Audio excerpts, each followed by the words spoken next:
വെനുസിലൻ president Nicolas മഡുറോയെ arrest ചെയ്ത് കയ്യാമം വെച്ച് അമേരിക്കയിൽ കൊണ്ടുപോയപ്പോൾ ആഹ്ലാദ നൃത്തം ചവിട്ടിയ സംഘപരിവാർ ശക്തികൾ, വലതുപക്ഷ പ്രൊഫൈലുകൾ വെനുസിലയ്ക്ക് വേണ്ടി അമേരിക്കക്കെതിരെ തെരുവിൽ നടക്കുന്ന പ്രതിഷേധത്തെ പോലും പരിഹസിച്ചവരായിരുന്നു അവർ. ആ പരിഹാസം കഴിയുന്നതിൻ്റെ തൊട്ടു മുമ്പ് തന്നെ ഇന്ത്യയെ വെല്ലുവിളിച്ചുകൊണ്ട്, സാക്ഷാൽ നരേന്ദ്രമോദിയെ വെല്ലുവിളിച്ചുകൊണ്ട് രംഗത്തെത്തിയിരിക്കുകയാണ് ട്രംപ്. ട്രംപിൻ്റെ പുതിയ ഭീഷണിക്ക് മുമ്പിൽ ഒരക്ഷരം ഉരിയാടാൻ കഴിയാതെ നിസ്സംഗനായി, ഖിന്നനായി നിൽക്കുകയാണ് പ്രധാനമന്ത്രി നരേന്ദ്രമോദി. ബ്രിട്ടീഷുകാരുടെ പാദസേവകരായിരുന്നു സംഘപരിവാർ. അവർ അമേരിക്കയുടെ പാദസേവകരാകുന്നതിൽ അത്ഭുതമില്ല. അതുകൊണ്ട് തന്നെ വെനുസിലയിൽ നടത്തിയ ആക്രമണത്തിൽ പ്രസിഡന്റിനെ തട്ടിക്കൊണ്ടുപോയതിൽ ആഹ്ലാദമായിരുന്നു സംഘപരിവാർ ശക്തികൾക്ക്. കാരണം അവർ എപ്പോഴും സാമ്രാജ്യത്വ ശക്തികൾക്കൊപ്പം നിന്ന ആളുകളാണ്. ഗാന്ധിജിയും സ്വാതന്ത്ര്യ സമര സേനാനികളും പടപൊരുതുമ്പോൾ മാപ്പെഴുതിയ ചരിത്രമാണ് സംഘപരിവാറിനുള്ളത്. പൂർവ്വ ചരിത്രം വെളിപ്പെടുത്തുന്നതാണ് അവരുടെ വർത്തമാന നിലപാട്. അമേരിക്കക്കൊപ്പം നിൽക്കുന്ന ചില ആളുകളെ നമുക്ക് വീണ്ടും സോഷ്യൽ മീഡിയകളിൽ കാണാം. അവർ ക്രിസംഖികളാണ്. അവരും സ്വാതന്ത്ര്യ സമരത്തിൽ പങ്കെടുത്തിരുന്നില്ല. അമേരിക്കക്കെതിരെ, വെനുസിലയ്ക്ക് അനുകൂലമായി നമ്മൾ പ്രതികരിക്കുമ്പോൾ അതിനെതിരെ പരിഹാസവുമായി വരുന്ന ഇവരുടെ ജീൻ സാമ്രാജ്യത്വ ജീനാണ്. അവർ ഏത് കാലത്തും ബ്രിട്ടീഷുകാർക്കൊപ്പവും അമേരിക്കക്കൊപ്പവും സാമ്രാജ്യത്വ ശക്തികളുടെ പാദസേവകരായി നിന്ന ആളുകളാണ്. അതുകൊണ്ടാണ് ഇന്നും അത്തരം ആളുകൾ അമേരിക്കക്കൊപ്പം നിൽക്കുന്നത്.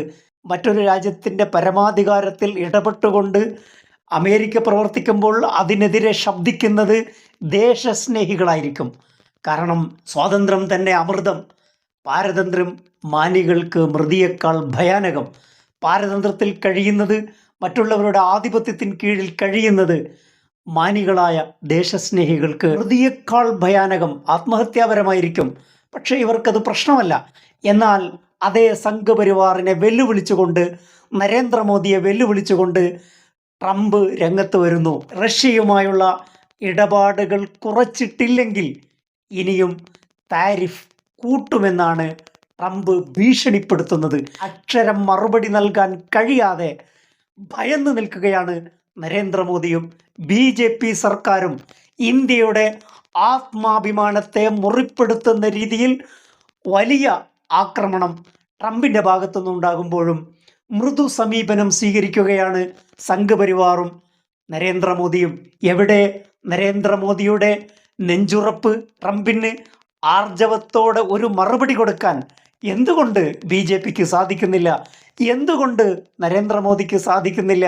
നിലവിൽ 50% തീരുവയാണ് ഇന്ത്യൻ ഉൽപ്പന്നങ്ങൾക്ക് അമേരിക്ക ഈടാക്കുന്നത്. ഇതിൻ്റെ പകുതി റഷ്യയിൽ നിന്ന് ആയുധങ്ങളും എണ്ണയും വാങ്ങിയതിനുള്ള ശിക്ഷയാണ് അമേരിക്ക നൽകുന്നത്, പണിഷ്മെൻ്റാണ്. അദ്ദേഹം പറയുന്നുണ്ട്, നരേന്ദ്രമോദിക്ക് എന്നെ സന്തോഷിപ്പിക്കാൻ താല്പര്യമാണ്, അദ്ദേഹം എന്നെ സന്തോഷിപ്പിക്കും എന്നാണ് ട്രംപ് പറയുന്നത്. സൗഹൃദ രാജ്യങ്ങൾ തമ്മിലുള്ള സംവാദം എന്ന ആശയത്തെ പരിഹസിക്കുകയാണ് അമേരിക്കയും ട്രംപും. റഷ്യയിൽ നിന്നും എണ്ണ വാങ്ങുക എന്നത് രാഷ്ട്രീയമായ ഒരു ആഡംബരമല്ല, ഇന്ത്യയുടെ അനിവാര്യമായ കാര്യമാണ്. അത് ഇന്ത്യയുടെ സ്വതന്ത്രമായ തീരുമാനമാണ്.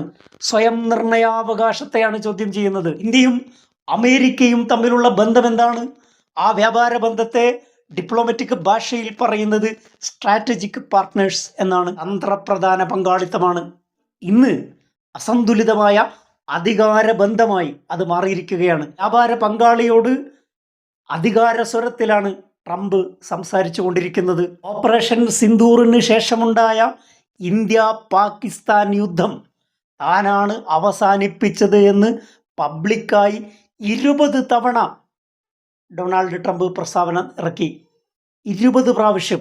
ഇന്ത്യയുടെ പരമാധികാരത്തോടുള്ള അവഹേളനമാണ്. ഒരു വിദേശ രാഷ്ട്രത്തലവൻ ഇന്ത്യയുടെ സുരക്ഷയും സൈനിക തീരുമാനങ്ങളും തൻ്റേതായ ഇടപെടലിലൂടെ നിയന്ത്രിക്കപ്പെട്ടുവെന്ന് ലോകത്തോട് പരസ്യമായി വിളിച്ചു പറയുമ്പോൾ അതിനെ ശക്തമായി പരസ്യമായി നിഷേധിക്കേണ്ട ഉത്തരവാദിത്വം രാജ്യം ഭരിക്കുന്ന പ്രധാനമന്ത്രിക്കാണ്. എന്നാൽ പ്രധാനമന്ത്രി നരേന്ദ്രമോദി ട്രംപിനെ പേരെടുത്ത് പോലും വിമർശിക്കാൻ തയ്യാറാകാതെ തുടരുന്ന മൗനം രാഷ്ട്രീയ ദൗർബല്യത്തിൻ്റെ ശക്തമായ സൂചനയാണ്.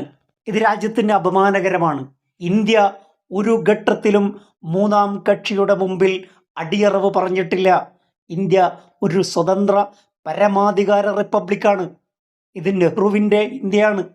ഇത് ഗാന്ധിജിയുടെ ഇന്ത്യയാണ്. സ്വാതന്ത്ര്യം അവർ നേടിത്തന്നതാണ്.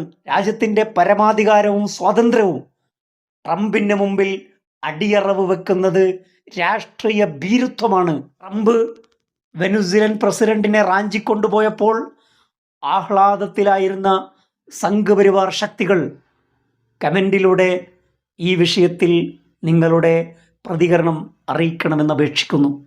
മറ്റൊരു വിഷയവുമായി അടുത്ത എപ്പിസോഡിൽ. Thank you for watching.